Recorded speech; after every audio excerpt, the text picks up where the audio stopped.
आम महिमा को समझ चुके थे कबीरदास जी के द्वारा। कबीरदास जी ने इन्हीं को परास्त किया था। ये दिग्विजयी पंडित थे, कोई इनके सामने टिकता नहीं था, सब शास्त्र इनकी जिह्वा पे विराजमान थे।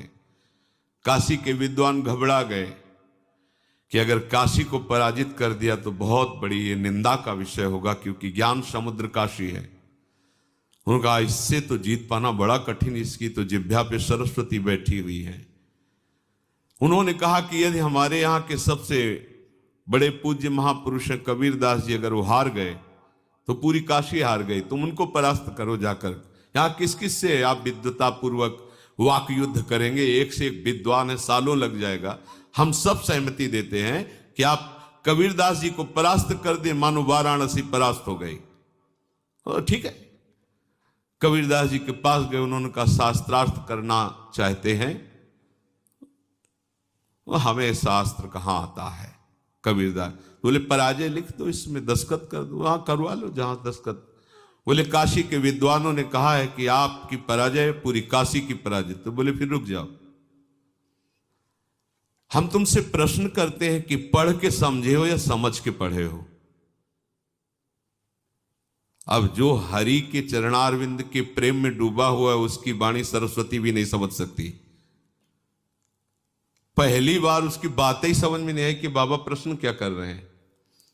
फिर हाथ जोड़ा, कहा महाराज एक बार फिर प्रश्न कीजिए।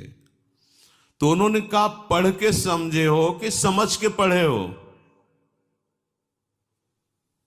जैसे कोई किसी को स्तंभित कर दे मंत्र के द्वारा, बुद्धि काम नहीं कर रही, पूरी सभा लगी हुई है कौतूहल देखने के लिए।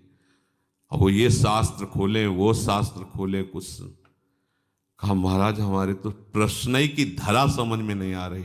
बोले तो उत्तर क्या दोगे, शास्त्रार्थ क्या करोगे, जब प्रश्न की ही धरा तुम्हें समझ में नहीं आ रही तो व्यर्थ में अभिमान लिए घूम रहे हो दिग्विजयी का।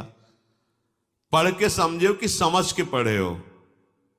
हम तुम्हें बताते हैं तुम ना पढ़ के समझे हो न समझ के पढ़े हो।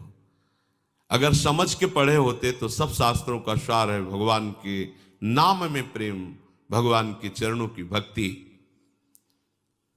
अगर पढ़ के समझे होते तो अब तक समझ गए होते कि सबका शास्त्रों का सार क्या है, तुम समझ ही नहीं पाए।